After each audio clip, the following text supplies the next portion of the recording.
All right, ready to dive into another deep dive? Absolutely, let's do it. This time we're tackling Ivan the Fourth, better known as Ivan the Terrible. Ooh, Ivan the Terrible. Yeah, we're digging into this article from How to Russia called Ivan the Terrible, the First Tsar.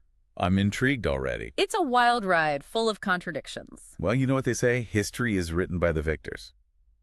That's true enough. Yeah. So are you ready to unpack this historical puzzle? Absolutely. Ivan's reign is crucial to understanding how Russia evolved. It's a real turning point. It is. So let's set the stage. We're talking mid-1500s Russia. What was going on back then? Imagine a Russia still grappling with the aftermath of the Mongol invasions. It wasn't just the physical impact, it was the psychological scars, the yearning to reclaim their past glory. You could argue that this really fueled Ivan's ambition. That makes his childhood even more intense, right? Oh, absolutely. He wasn't just handed power, he had to fight for it. Exactly. Imagine being orphaned at 3, thrust into this world of boyars, these powerful, noble families all vying for control. That was Ivan's reality. He learned about power through violence and betrayal, which, unsurprisingly, shaped his ruthlessness and his suspicion of, well, everyone, especially those boyars. Yeah, talk about a crash course in palace intrigue. Right. So how does this kid, shaped by chaos, become the Tsar? Picture this. 1547, a young Ivan, just 16 years old, decides he's not just going to be Grand Prince, he's going full-on Tsar of all Russia. Wow. It was a direct link to those powerful autocratic rulers of Rome and Byzantium. It was a signal to the world, Russia's back, and they mean business. Okay, that's a power move for sure. But a title alone doesn't make you a ruler. What did he do to solidify his position? Reforms, big time. Legal and administrative, all designed to consolidate his power. Take the Sudebnik of 1550, for example. It wasn't just a legal document. It was a complete overhaul of the existing system, created a unified structure answering directly to him. Then he introduced the prikazi system, which were essentially government departments to, govern more effectively. So he was streamlining the government, making it more efficient, and of course putting himself firmly in charge. Exactly. Yeah. He knew that internal strength was key if he wanted to project power outward. Which brings us to his expansionist policies. Because ruling Russia wasn't enough. He wanted more. Ambition and insecurity often go hand in hand, He wasn't content with internal reforms. He craved more. He wanted to reclaim the territories they'd lost to the Mongols, secure those borders, and prove that Russia was a force to be reckoned with on the world stage. So the stage is set for Ivan the Conqueror. Where did he flex his military muscle first? The Kazan and Astrakhan Khanates. They were remnants of that old Mongol golden horde.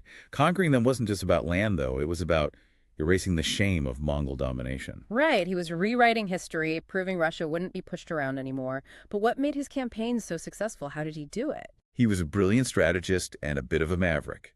He wasn't afraid to try new things, employed a powerful artillery force, invested in a dedicated engineering corps, which was pretty cutting edge, allowed for more effective sieges.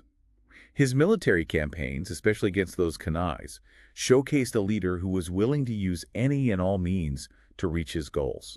So he wasn't all brute force. There were brains behind the brawn. Exactly. But that's what makes Ivan so fascinating.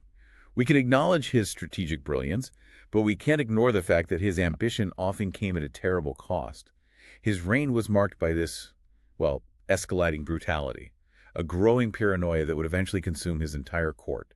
You're talking about the Oprichnina, right? The infamous Oprichnina. That reign of terror that defined the latter part of his rule. But before we step into that darkness, I want to rewind for a second. You mentioned earlier that he implemented all of those reforms to strengthen his grip on Russia. Can you tell us more about how those reforms, specifically the Sudebnik and the prikazi, impacted everyday life? How did they actually change things for the average Russian? Yeah, those reforms were game changers. The Sudebnik, for instance, it basically created this standardized legal code for the whole country. Which was a big deal because... Before that, it was this patchwork of different laws and customs, which, led to inconsistencies and, frankly, gave the boyars too much wiggle room to exploit the system. So a unified legal system meant more power for Ivan. Exactly. Control and efficiency, those were his priorities. And that's where the prikazis come in. Imagine setting up brand new government departments, each one laser-focused on a specific area. The army, foreign relations, you name it. Even postal services. Even postal services. It was all about streamlining governance, making sure everything ran through him. Sounds like he was laying the groundwork for a modern centralized state. Absolutely. And we can't underestimate the significance of that. It's easy to get caught up in the darkness of his later years, but those reforms, they fundamentally changed how Russia functioned. Their impact resonated for centuries, even after Ivan was gone. It makes you wonder, though, what could have been if those positive changes weren't overshadowed by, well, By the Oprichnina. the Oprichnina, that descent into terror. It's a chilling thought. Imagine living under a system where a secret police force, answerable only to the Tsar, could seize your land, imprison you, even execute you, all based on a whim, a suspicion. It's the stuff of nightmares. Absolutely. And the chilling effect it had on Russian society. Palpable. No one, not even the highest-ranking boyar, was safe.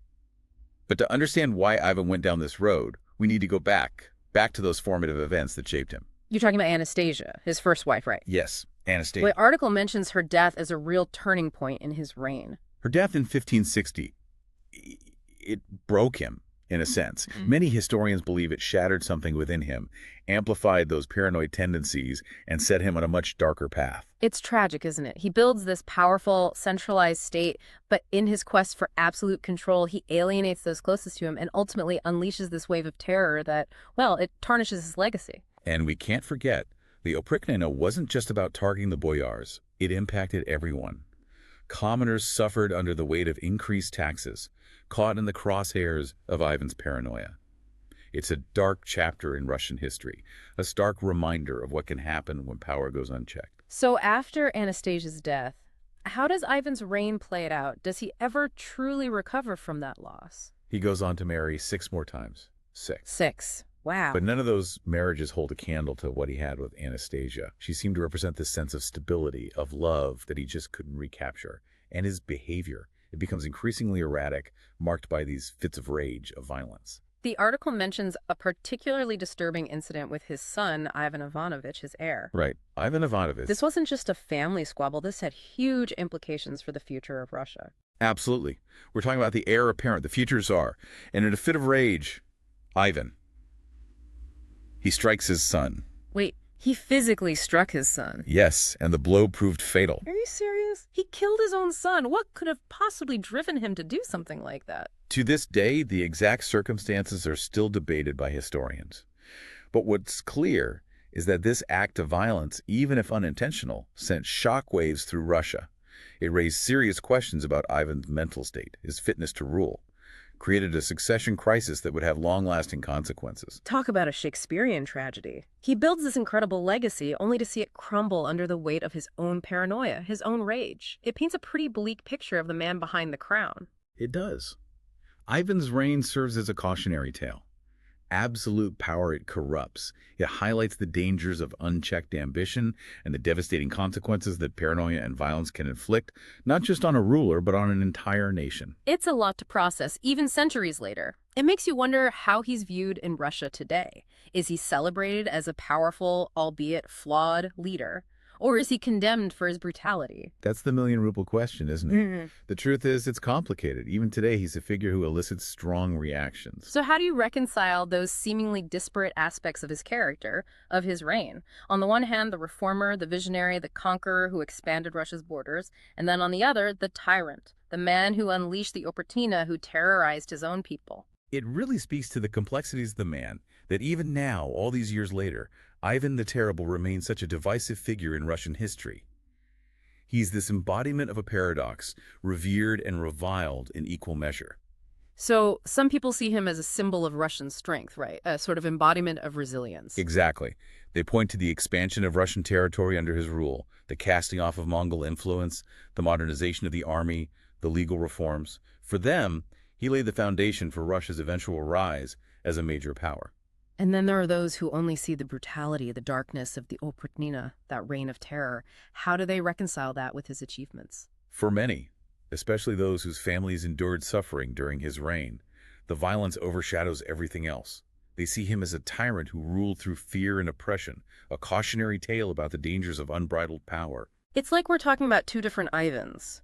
Is there a right way to remember him, do you think? That's the million-dollar question, isn't it? I don't think there's a simple answer. Maybe the best we can do is acknowledge the full scope of his legacy, the good, the bad, and the truly horrific. A reminder that history is rarely black and white. Exactly. It's full of contradictions, nuances, and often it's those leaders who defy easy categorization, the ones who challenge our preconceived notions, who leave the most lasting impact. Their stories make us confront these uncomfortable questions. Questions like, what's the price of progress? Can we, should we celebrate the achievements while condemning the methods? Absolutely. And those are questions that resonate far beyond the reign of Ivan the Terrible. They're questions we grapple with even today in all aspects of our lives, not just when we're studying history. I like that. It's like by studying these figures from the past, confronting the darkness, the complexities, we gain a better understanding not just of history, but of ourselves, too. Couldn't agree more. In the end, history isn't just about what happened. It's about what it teaches us about the present, about who we are, and what we're capable of, for better or worse. Well said. And on that note, we've come to the end of our deep dive into the life and times of Ivan the Terrible. Hopefully, this episode has given you a deeper understanding of this complex, controversial figure, a man of contradictions, a product of his time, yet someone whose actions still resonate centuries later. A ruler who left an indelible mark on Russia. Absolutely. As always, we encourage you to keep exploring, to learn more about this fascinating period of history, seek out different perspectives, and of course, draw your own conclusions. Until next time, keep diving deep.